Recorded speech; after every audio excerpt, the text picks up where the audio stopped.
Welcome to Community Cop. My name is Julian Harper, one of the co-founder members of 100 Blacks and Law Enforcement Who Care, and I'm very happy to be back. I know it's been a few weeks that myself and Noah haven't been here, and we're glad to be back. We was on a real long-term Community Cop assignment, but again, we're glad to be back. And I'm here with my two co-hosts. First of all, Noah Alida. Peace. Second of all, Michael Graves.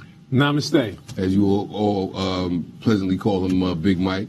As you guys know, this is a hour-long program, and it's live. So in approximately 25 minutes, you guys will have an opportunity to call in and discuss some of the topics that we discuss, as well as some things that you may have choose to bring to our attention, and we'll comment on those as well.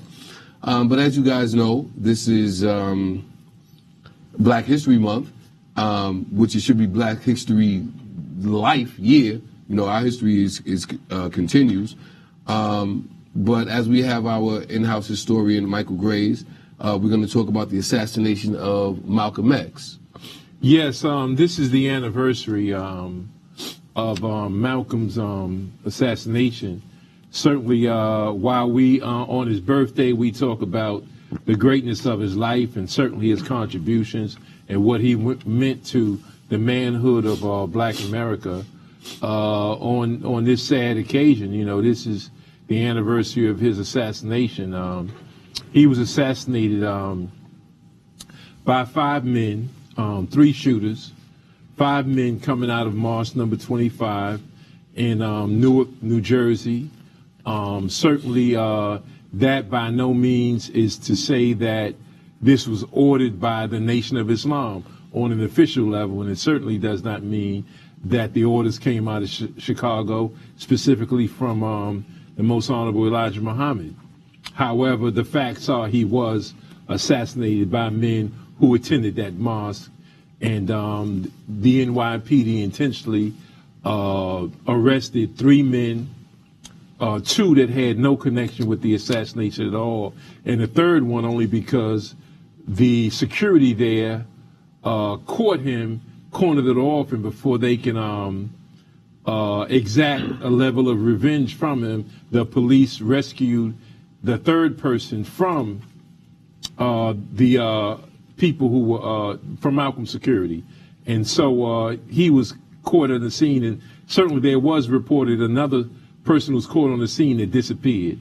So when people who normally say that the assassination has everything to do with the nation, you have to understand the complexity of this assassination, and that this had a lot to do with the NYPD. Certainly Malcolm's security, you know, one of the heads of the security detail was Gene Roberts, who was a NYPD officer, undercover.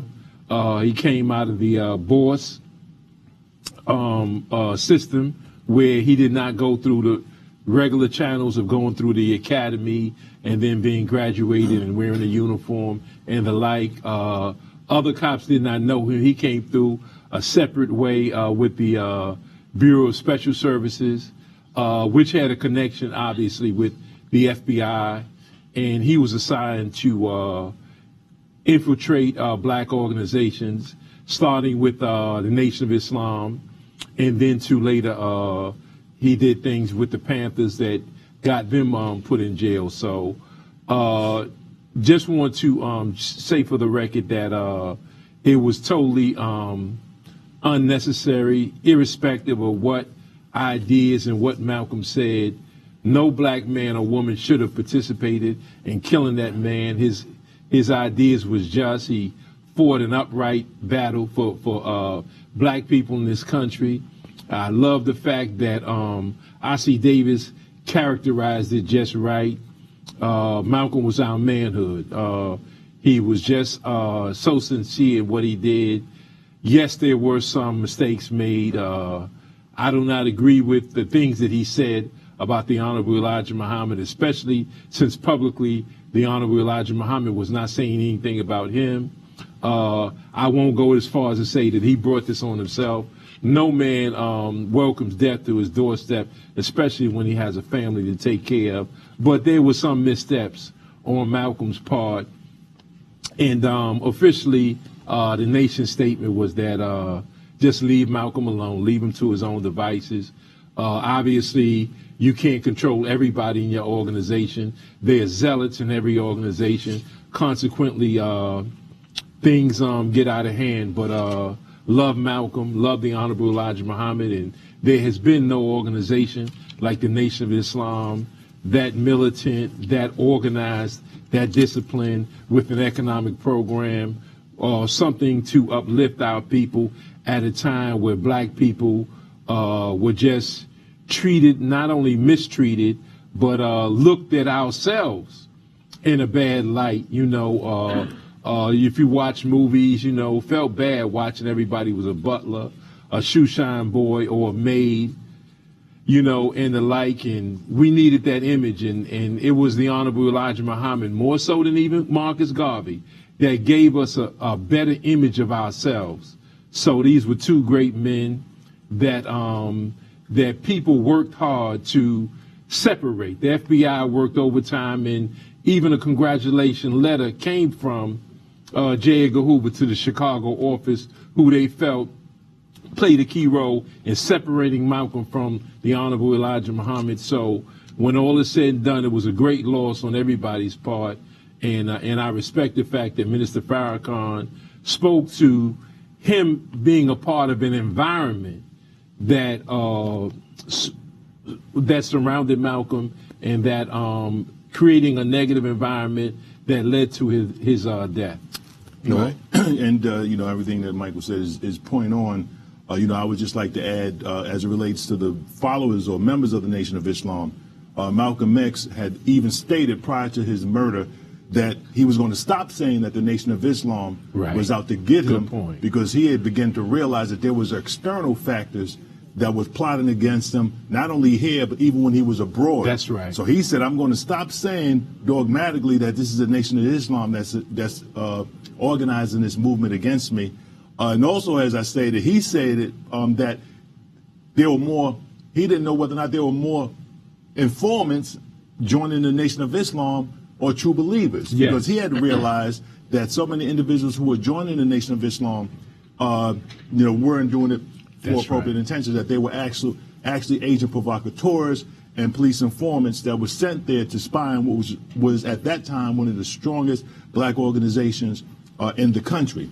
So he had made these observations as himself, and a lot of this is recorded in a good book called The Judas Factor, when you talk about the assassination of Malcolm X, and as a result of the COINTELPRO, or the counterintelligence program orchestrated by the Federal Bureau of Investigations in conjunction with local law enforcement agencies throughout this country. And this country has a history, and there's a nexus. Julian always talk about that. And one of the reasons why they're successful in these subversive activities against our leaders is because they use smoke and mirrors. They sometimes use members from our community, but these are agent provocateurs. They planted and schemed against Marcus Garvey, the government of the United States. They planted and schemed against Martin Luther King. They planned and schemed against the Black Panther Party, against Medgar Evers. All of these individuals were murdered by the same individuals. All of these individuals were deemed to be public enemy number one by the same agencies and by the same influence, law enforcement influence. So there's a nexus. Malcolm X is not in a vacuum. It's a nexus. It's a continuum of the attack on all of our leaders. And that's why Bob Marley said, how long will they kill our prophets while we stand aside and look? Because they do all of our prophets the same way. Every prophet we ever had in this country, they conspired to destroy them. If not physically, then of course there's influence over our people. So Malcolm X is no exception. And we ought to always pay tribute and be mindful of these smoke and mirrors that are utilized to destroy us, and then they step back and point at us, and people think that we're doing it to ourselves. So big kudos to Malcolm X, and it was, as you stated, a great loss, of one of our greatest leaders. Yeah, there's not too much to say after, Noel and Michael's comments on Brother Malcolm, but I do just want to piggyback on something that Noel said. I mean, obviously, Malcolm was a great leader, and that loss has set our community back. You can see the progress that was being made when you talk about how far and forward we were going. with the influence of the Nation of Islam, with the influence of Malcolm X. And after his assassination, there was a real slowdown. There was an actual stop in that progression, at least to the degree that it did exist. But we do have to remember that, as Noel stated, there is a constant attack on our community, on the great minds that exist in our community, on the great spirits that exist in our community. You can look at it from Colin Kaepernick, you can look at it, it doesn't stop. And it's a system that is in place that continuously bombards our community with with death and destruction and a mental destruction of the things that we try to produce, and that is being produced to benefit our community. But again, like I said, there's not too much to say after these two fine gentlemen that spoke. But, that was a major loss in our community, and we should never forget the contributions that Malcolm made to our community. On our first topic, Camila Brock in 2008 was arrested by the 30th Precinct. They didn't believe that her car was hers. Michael? Yes, well, Camila Brock, this happened years ago now. The situation, as we spoke about it years ago, we're talking about it now because it's a legal situation, and there were court awards in this particular case. Now, Camila Brock was a young sister in her 20s, a bank executive, driving through Harlem, enjoying the music in her BMW, and she was at a red light. And she was dancing, as many of us do, while a red light is on. And she was pulled over by police officers who questioned her on the car, on ownership of the car, and then went on to disbelieve her with respect to her being a bank executive. And they disbelieved the fact that she pointed out that President Obama follows her on social media. So they, in turn, looked at her as delusional and arrested her. After arresting her, they found out that the car did belong to her, and she was a bank executive, and consequently, they let her go. And I'm trying to be as quickly as I can with this. They let her go and told her to come back the next day for her car.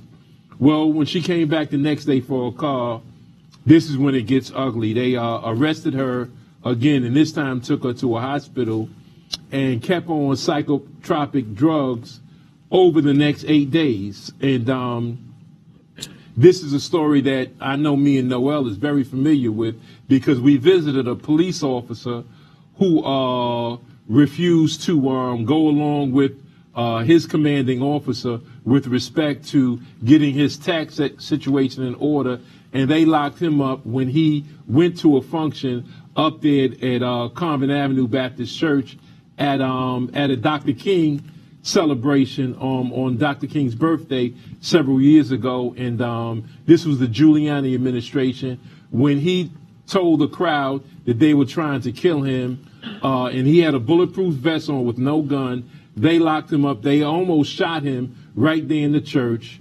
They whisked him off. They took him downstairs and was getting ready to beat him up, but believe it or not, it was H. Carl McCall who walked in while they was getting ready to beat him down. And he, in turn, if he never did anything else, he told the officer, asked him his name, and said that he would check in on him later because the officer said they were going to kill him. So H. Carl McCall said he would check in on him. Well, they took him to a hospital and kept him on drugs in the psychotropic hospital. I went to visit him, talked to him, was convinced that he was not ill mentally.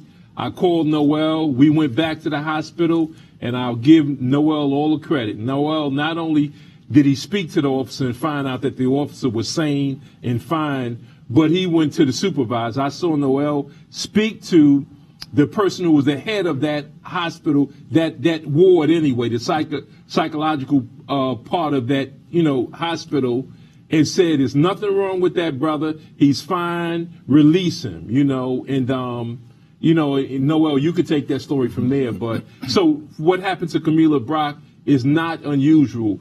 if NYPD cannot arrest you, they have a plan B, which is to take you to a hospital, and then they'll shoot you up with drugs, and that way, you get, whatever revenge for your arrest not being good. You cover yourself by putting them in the hospital. It's happened before. We saw that with a black police officer, and the same thing happened to Camila Brock, who's a civilian. And Julian, Julian always talks about when police officers act inappropriately, as opposed to making that acknowledgement, they attempt to cover up their inappropriate behavior by either arrest or summons some police force, so they feel this will cover them just in case there's some civil or some accusations made against them as an agency. This sister did nothing wrong.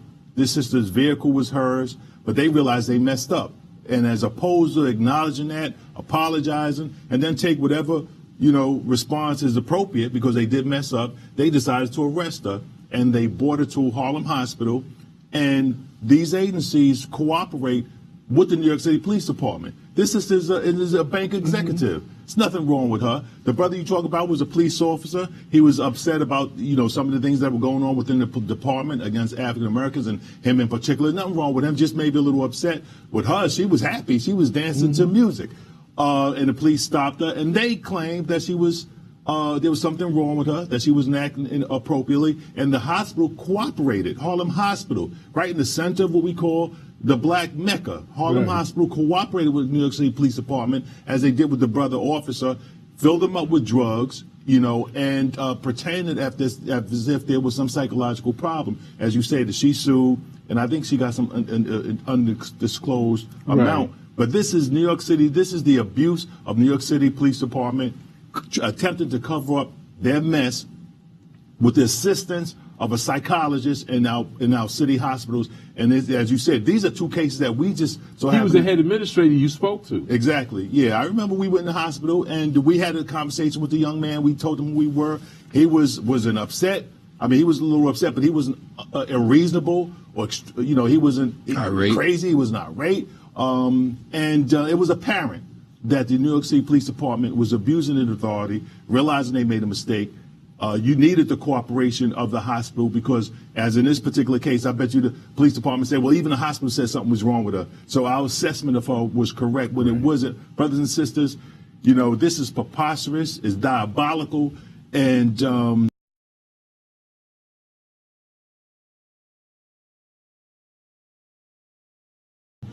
unfortunately, this sister was intelligent enough to get legal counsel, and I believe they sued the police department and received an undisclosed amount. But I would bet my last penny that the officers engaged in this kidnapping are still on the police department, are still on the police force.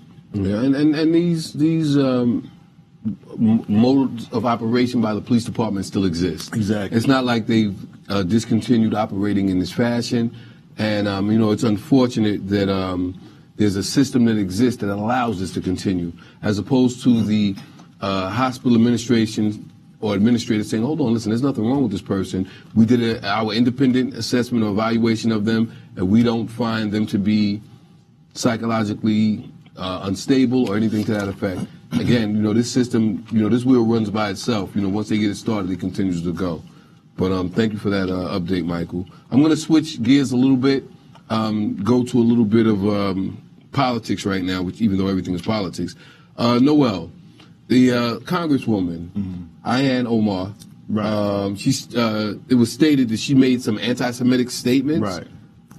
Some of you may remember recently, this happened a couple of days ago, but since this is our first return back, I just want to revisit that because she's a new member of Congress, recently elected, Ilhan Omar, and she made a statement as it relates to the AIPAC, the American Public Affairs Committee, which is a Jewish political action committee that has a lot of influence over politicians. She said that, in her opinion, and in particular Kevin McCarthy, is under the influence of the American Israel Public Affairs Committee.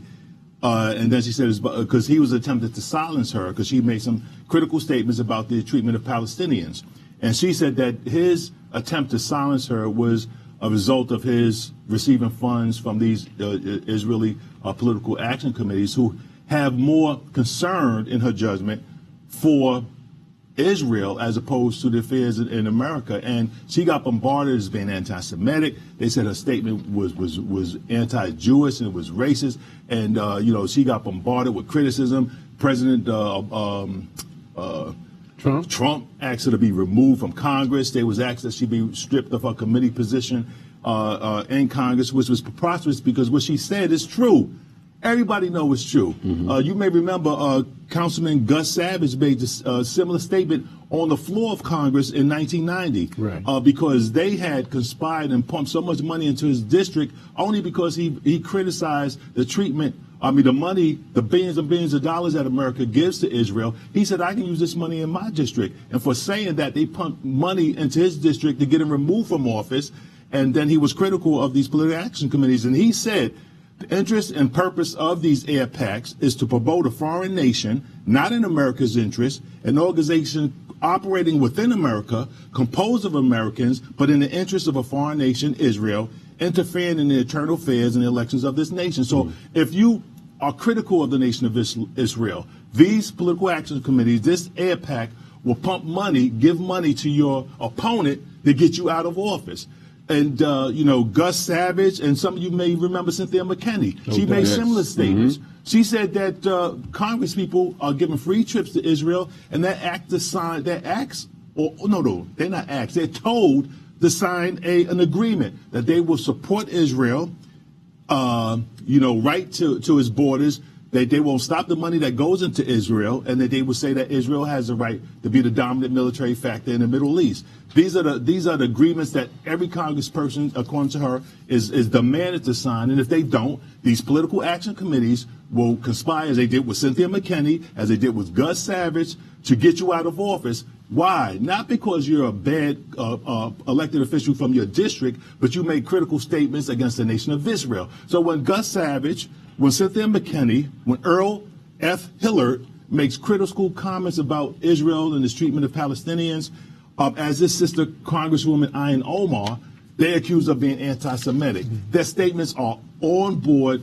These political action committees and those individuals who accept money from these political action committees' concerns are more in line with the concerns of Israel, which is a foreign country, as opposed to this particular nation. She should not have apologized. And brothers and sisters, almost every black congressperson are afraid they're political punks. They didn't come out in defense of their sisters, have an opinion, whether they agree with it or not. They just stood back because she told the truth as it relates to the nation of Israel and these political action committees that exist in this country at the bequest and due to all, the only concern is the protection of the nation of Israel, not what goes on in this country, not what goes on in these political districts. Their only concern is, what is your position of the nation of Israel? She should not have had to apologize. But all these Democrats that you love and you support, including Nancy Pelosi and all these black politicians that are running for president, none of them came to her defense.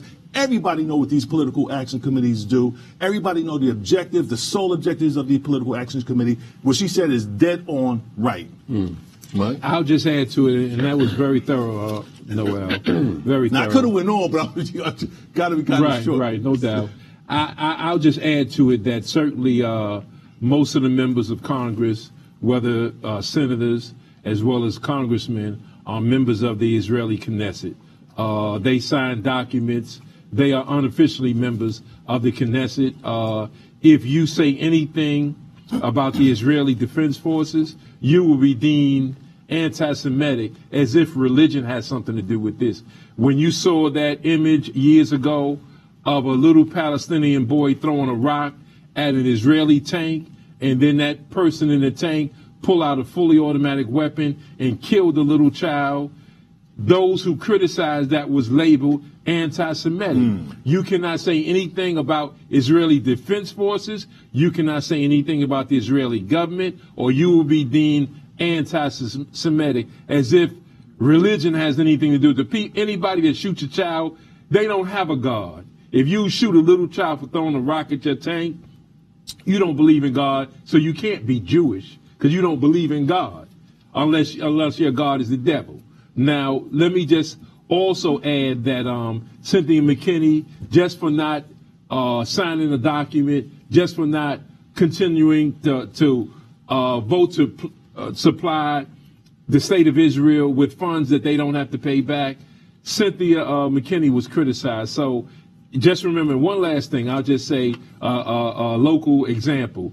David Dinkins, for him to run for mayor, he did one of those junkets that Noel described, go to Israel, had to condemn Minister Louis Farrakhan, right. leader of the Nation of Islam.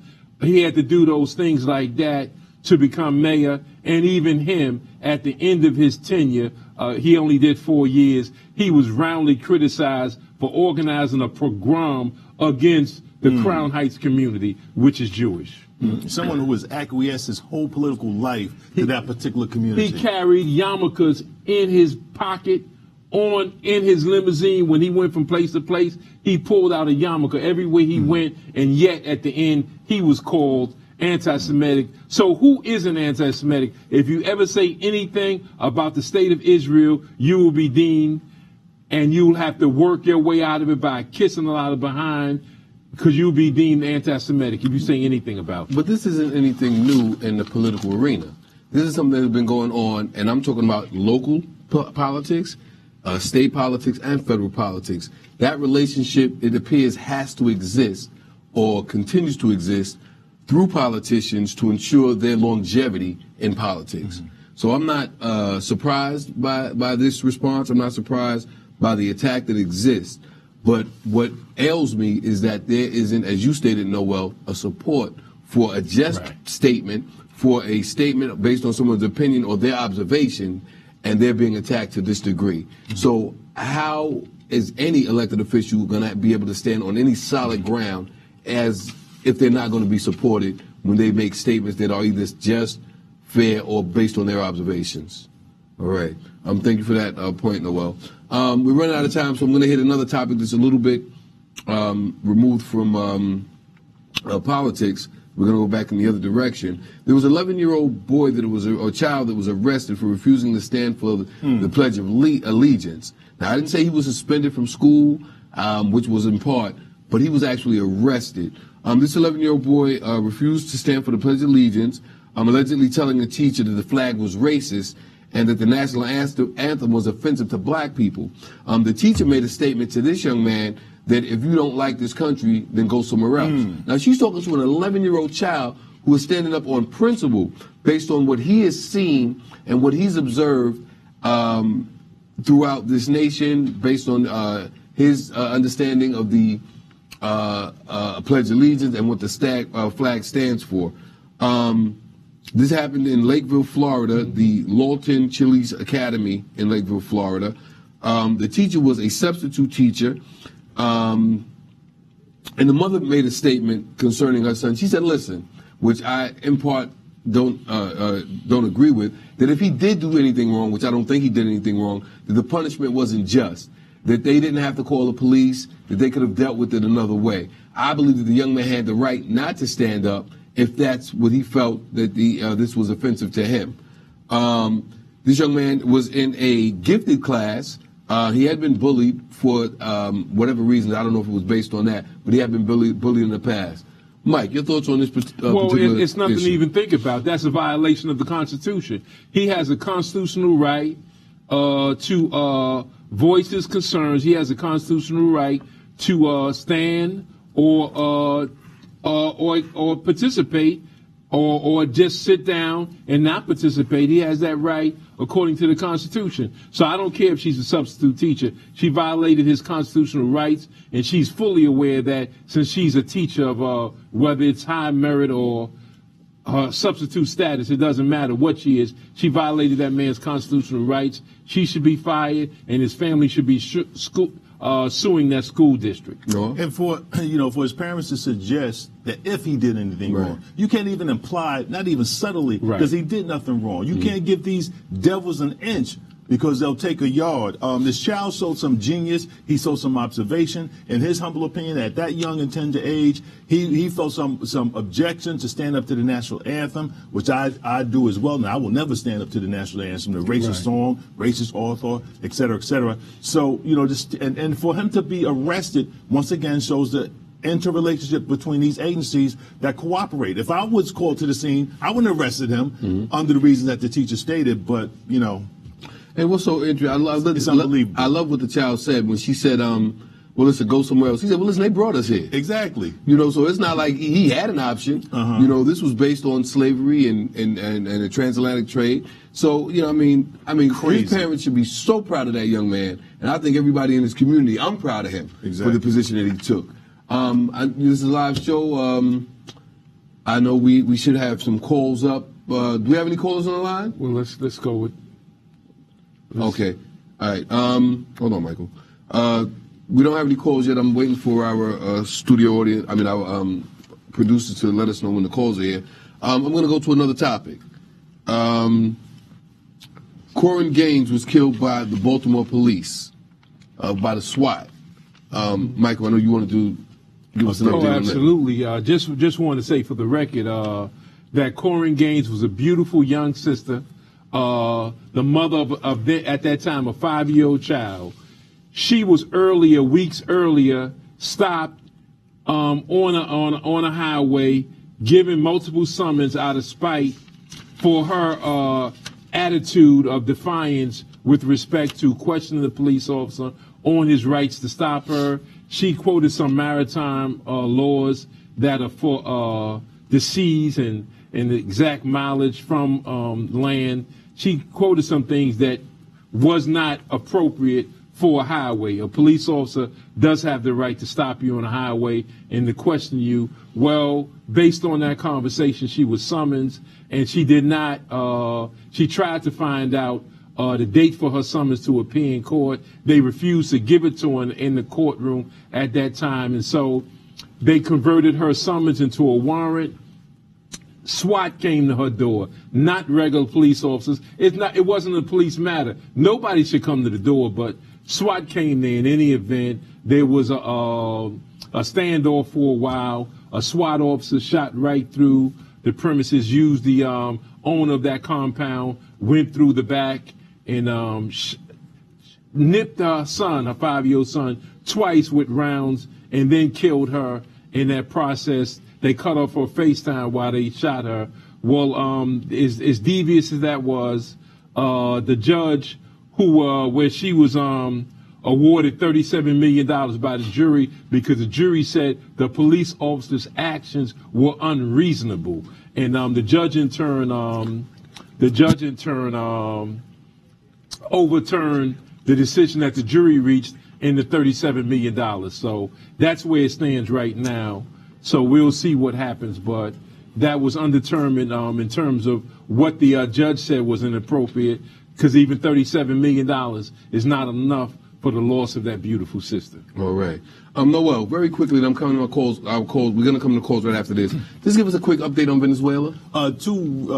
Try to take 30 seconds. You know, Venezuela, of course, has been bombarded by this present administration.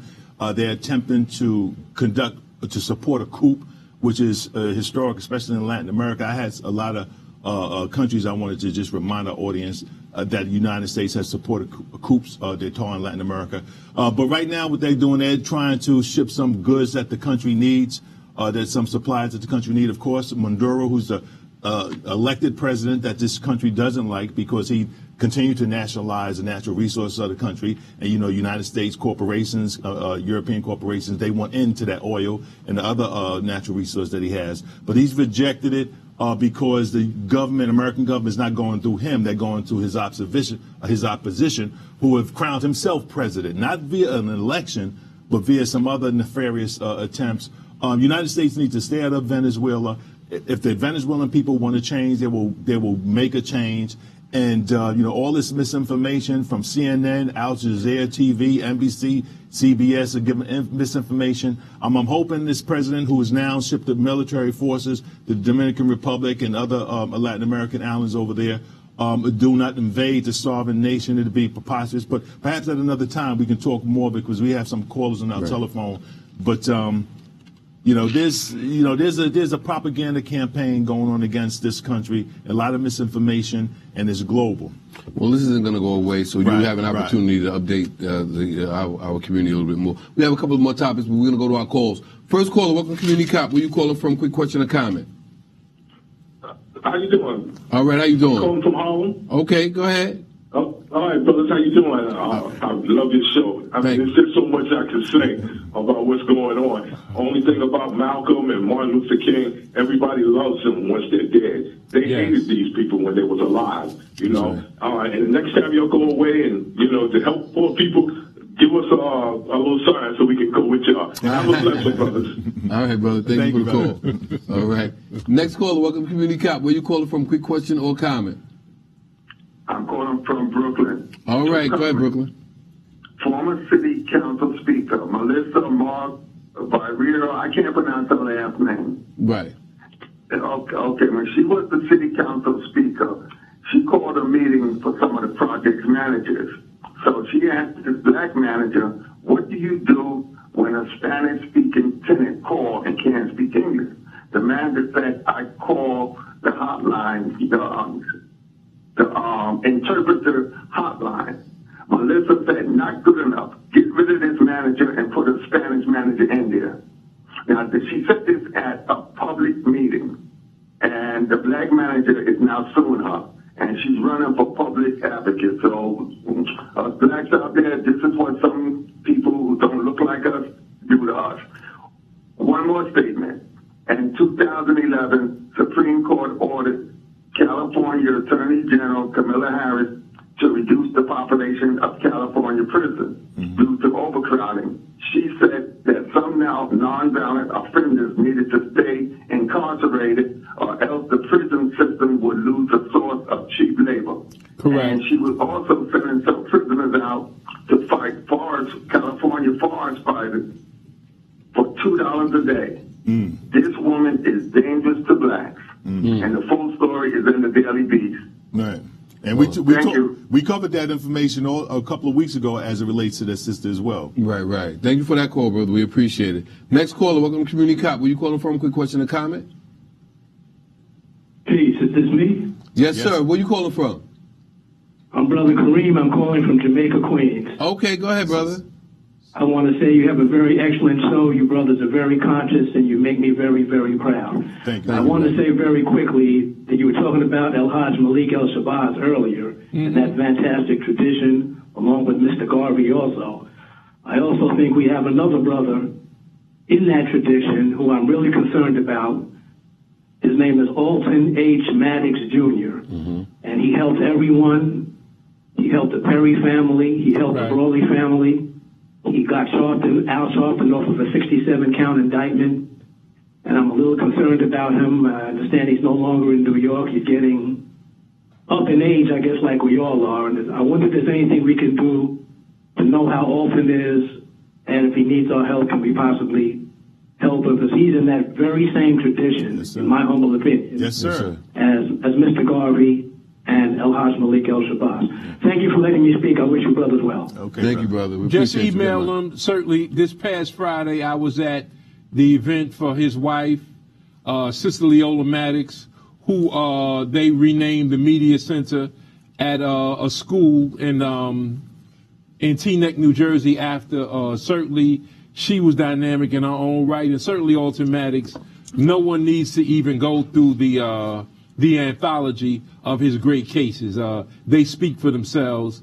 Certainly, he was the most dynamic lawyer we've ever had in New York, and certainly fought for our people. And we should all be concerned about Alton Maddox. He was fierce, uncompromising, and so many lawyers give their clients back to the system and allow them to go to jail. Alton Maddox took every legal battle he was in personally and fought the good fight, and certainly we wish him Godspeed in all his endeavors. And as a result of fighting the good fight on behalf of our community, he was suspended from practicing law. So when a brother makes a comparison about being attacked, you know, that's a comparison. Right, and that's the continuation. And just remember, of it's the a Central Park 7, not 5. Alton Maddox attorney walked out of the front door of the courtroom. Remember that. Alton Maddox attorney, client walked right out of the front door, not the rest of them. Right. So it's 7, not 5. All right. Thank you for that call. Next caller, welcome to Community Cop. Where you calling from? Quick question or comment? Brother Ray, how you doing, Community Cop? Big Mike, Julian, Noel, listen. Don't be staying away that long next time, bro. We're going to give you a break this time. Shorten up the assignment. Yes, but sir, it's bro. definitely good to see you. The first thing I want to say is that event for Sister Leola Maddox out in Teaneck was, it was wonderful. Yes, it was. And I started putting it together on how she worked at that school. She drove from that school on Wednesday all the way to Brooklyn. That's right, rain or shine. For the UAM meetings, wherever it was in Brooklyn at the Elks, at UAM, to bring educational lectures to the community. That's she right. was fierce. So what I'm trying to say is, a lot of people think lectures is not important. That's why Professor Mackey's lecture series at 103 Quincy Street, the next lecture would be the 27th at 103 Quincy, time 7:30 to 15 after 10. Our noted speaker will be Brother Michael Graves. Again? Coming here. But education and lectures is most important. Number two, I want to give a thumbs down to the two churches on Howard Avenue between Atlantic and Herkimer. A little sister named, I think her name is Mia or Mariah, was raped by her father. And the only thing these two religious institutions care about is having church. They would not even get together and consult that young girl to try to bring her. She is devastating. No public officials, nobody has been to see her. All they care about is having church. Those two religious institutions over there is disgusting, and the people in there, because what happened to this young girl, even by her father, is going to be traumatized. Right. The brother is siding with the sister against the father. The next court date is March 28th. Nobody is helping this sister.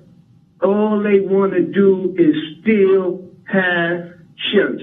It's disgusting. Number three, last time they were scared of us was in the 60s. Malcolm X, SCLC, they were scared. Now, times has changed. Thank you very much. Good to see you, Julian and Noel. Yes, sir. Thank you. Thank you, brother. Sister Imani is a 14-year-old girl who was being raped ever since she was 8 years old. Her mother passed 6 years ago, and at that point, her father started raping her, unfortunately, and he even did it in the church grounds, and this is why the Brother Ray is saying the church should be supportive.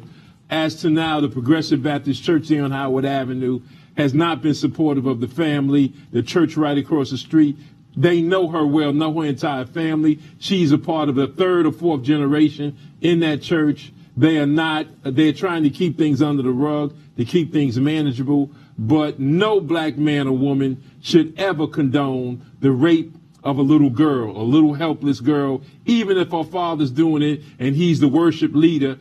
He's at fault. He's arrested now, should be prosecuted to the full extent of the law. And thank God her brother had to choose between his little sister or his father. He chose to protect his little sister. She's with them now, him and his wife. And we should every church should make a statement condemning what has happened at the Progressive Baptist Church, because that's our future, little girls, and she's damaged, she's in bad shape. But 100 Blacks in Law Enforcement has been out there with the African Village, Straight Black Pride, and SWAP. Those are 4 organizations that have been out there supporting little Imani. All right. Next caller, welcome to Community Cop. Where you calling from? Quick question or comment? Pretty hardware. How you doing? It's Dr. Sunny. All right. Right. Don't forget Barack Obama took the litmus test before Israel against Barack Obama. Farrakhan. The situation with the child in Florida, that is sad.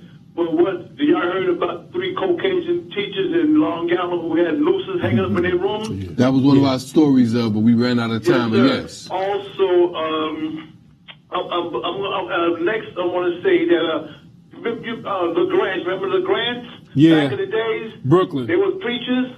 But anyway, I want to talk about the brother that was shot trying to stick up a store and they wound up killing one of their own. Now, had the brother been killed and the cops been alive, they wouldn't have said there was no friendly fire. However, due to the fact that they killed one of their own, I'm going to listen and hang up. How can they charge the brother with killing for murder if they're the ones that shoot? Can you explain that? I mean, can that letter has weight? They shooting at a robber, but they kill each other. But they want to charge the brother with murder. Well, I mean, we'll explain. We'll give it to you now. Thank you. Be cool, Star. Straight back. Okay, thank you, brother. Well, in the law, there's something called felony murder. If you're involved in the commission of a certain felony and someone dies during that felony that you're in the commission of, you can be charged with felony murder. So there is a statute that exists in the penal law that will allow someone to be charged with someone else's death during a commission of a specific murder, and robbery is one of those particular murders. Even if they didn't actually commit the murder. Right. As a result of that particular felony, as you stated. Right. Just that death in itself, you will be charged with felony murder. So listen more of the story. Do not commit felonies. Exactly. All right. Next caller, welcome to Community Cop. Where you calling from? Quick question or comment? I'm waiting on you. Go ahead. Next caller. You're on. All right. Where you calling from? Hello? Yeah, where you calling from, caller? Hey, how the brothers doing, man? It's good to see y'all back on TV, man. All right. Go ahead, brother. It's good to see y'all. My question is this. I'm calling from Harlem. I got my TV down low. I eat at the Dirty Kitchen on 43rd and Lenox Avenue in the morning times. But my question is this. Where are the politicians that's helping these young black kids here in Harlem when all the supermarkets are run by Dominicans and Puerto Ricans, and they put one little black girl at the cash register here and there, but they never see no young brothers working in all these supermarkets in Harlem and the Bronx? No black youth in the aisles. These politicians are phony, man. Right. Where my kids at? All right, but brother, a greater question. We cannot rely on our politicians. Malcolm said poly means more than one, and the tick is a bloodsucker. Brother, you should go up to the owner of that store, say, how come you don't hire black kids in this community to work in your store? And if they refuse to hire black kids or in that particular store or bodega, even 1, 2, or 3, you should boycott that store. If you look at how many people in that particular community shop at that store, I bet you the majority of the people who spend their money are black. You can go. You don't wait to know politicians. Organize a group of brothers and sisters, approach the owner, and say, if you don't hire some black kids from this neighborhood, we're going to boycott your little bodega, your little grocery store. And that's more reasonable, because to rely on these politicians is never going to happen. But you have the power in your block. Demand that they hire kids that live in your community. Yeah. And our politicians... I appreciate it, man. Thank you. Yes, sir. And our politicians have been failing us continuously. If we continue to wait, our response is to wait on them to ensure that we get some justice in our community. It's not going to happen. So we have to, as Noel stated, we have to stand up on our own and ensure that there's some justice when it comes to either, I don't care whether it's youth being hired or we're talking about the injustices that exist completely and totally in our community. But thank you for that call. Next caller, welcome to Community Cop. Where you calling from? Quick question or comment? Yes, calling out the BX. Let me get to it. Venezuela gave free Citgo oil to families, families here in the United States, home heating oil and so forth. Down in Florida, that situation, just to give you a little background, a little follow-up on that, that teacher was taken out and no longer works in the district, and it's been legally founded that you do not have to stand for the national anthem. Out in Queens, the friendly fire death. Explain to us about this, where you're supposed to assess. You take a couple of shots and then you assess whether someone is shooting back, because it's ridiculous, because it puts everybody in risk. It makes it look like a bunch of wild cowboys out there because nobody's firing back. So we're the cooler heads. And the last thing, VK and Nat. I think you guys should get it together and do a doc on that Central Park 7. Veronica Kidd and Nat Woods. And stay tuned for the VK report. Good stuff coming up right after Community Cop. All right. Thank you. Thank you, brother. Okay. Well, she did do a documentary on it already, but you have to remember that everything what Ken Burns' family did after has dominated, and that's why you hear the language all over. You hear Central Park 5. When you hit a baseball, when you're playing baseball and hit a baseball, you don't run the third base. You run the first base. They've eliminated the chapter where Alton Maddox played a critical role, and to do that they have to call it 5 because one pled guilty, for lesser charges, and the other one was exonerated by Alton Maddox, so they call it 5. So certainly the narrative has been dominated by the Burns family, a white family that now, in our verbiage, we say the Central Park 5, and that's inaccurate. It was 7. Okay. All right. Next caller, welcome to Community Cop. Will you call it from quick question or comment? This is Eddie from the Bronx. Okay, go ahead, Eddie. Yeah, like I said, it was a great success with Ocasio-Cortez and the white politicians who said no to Amazon. It's very unfortunate that our black politicians in Harlem never did that, and that's why the whites are coming in there and taking it over, and, turning into Whiteville. And like I said, that whole conspiracy, if they invade Venezuela, man, that's going to create chaos all throughout Latin America, man. I mean, I think the people of Latin America, man, there you go. Yeah, you remember those guerrillas in Colombia are still out there alive with Venezuela. This thing could turn into a bloodbath. Right. So, and like I said, 2019 is going to be hellified. I'm out. Thank you for your call. We appreciate it. Next caller, welcome to Community Cop. Will you call it from quick question or comment? Brooklyn. Caller from Brooklyn. Go ahead. Brooklyn. Yes, sir. From Brooklyn. Brooklyn. So, don't listen to your television. That's why you keep repeating it. Just go ahead. I had an incident like that when they told me as a kid to stand up as an 8-year-old kid. I ran 3 blocks. Okay. Stop listening to your TV. Next caller. And then what happened? Next thing you know, I was tired. Okay. And so I was tired, and then what happened? Next thing you know, they told me, said, you have to stand, or either she's going to push me up the desk. And then she did. And then I jumped over my fist ball up, and I told her, if you do that again, I knock the hell out you, white devil, and that's it. Mm. All right. Well, it's unfortunate that, and thank you for your call, caller. It's unfortunate that we are still having these same conversations, addressing these same issues, where white supremacy is always trying to dictate the freedoms and control the freedoms of African youth, adults, and of course the whole diaspora. And our response has to be one of power and resistance to this white supremacist, or these white supremacists that exist and attempt to determine or dictate how our children respond and how we respond to issues that might affect our community. And it's funny that earlier story that we touched on where 3 teachers had posted a collage with a noose connected to it. Our producer, Nat, came out with a picture earlier today and showed where Burberry, who's a designer, had produced a shirt with a noose in the front of the shirt. I'm not sure if it had a hood in the back. But I mean, these imageries, some of the things that are coming out with blackface. I know Gucci came out with a shirt with a blackface. The disrespect, because they know the history. These aren't young people. A lot of these designers and the owners of these companies, they know what they're doing. They're consistently testing the waters to see what kind of resistance there will be, or just outright totally disrespect and disregard of our community, of our history. They know the symbolism of a noose. So to make a shirt with a noose in the front. There's also another company who has a pair of sneakers with ankle bracelets connected to it, as if that's something cute. Brothers and sisters, as you stated, the war is not only physical in certain instances, but it's also psychologically, and we have to consistently fight against these messages.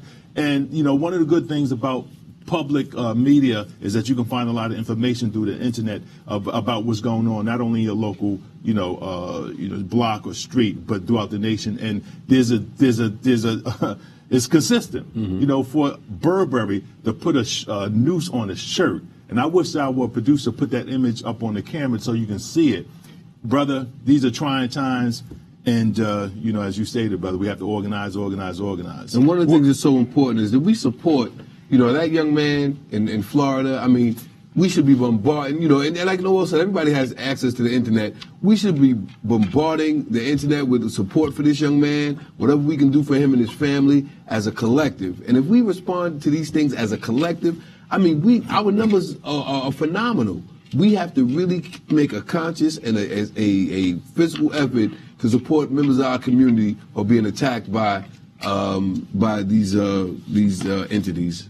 Yeah, just want to say our sister Tara Chester, one of the leaders in 100 Blacks in Law Enforcement, she pointed out that these are the people that are teaching our children. So just want to give her a big ups for always alerting us to these types of situations. Right. Okay, listen, we appreciate your calls. We're running out of time. So, Noel, last comments? Most Honorable Elijah Muhammad said, if they don't treat you right, what makes you think they will teach you right? And I just want to personally thank Sister Keisha Forrester and Brother Tad Cromwell, who in our absence did a phenomenal job, as they always do on this program, from Straight Black Pride. You know, I mean, I get upset when the program is going off. You know, so we really appreciate that, you know, your presence in this program is actually an acceleration. You know, you guys you do an excellent job with the information that you provide. A little more, I love you. Ken, Lynn, Karen, love you. Mike. Certainly, again, want to thank the Straight Black Pride New York chapter for participating on the Community Cop Show. Much respect to them and their leader, the Irritated Genie.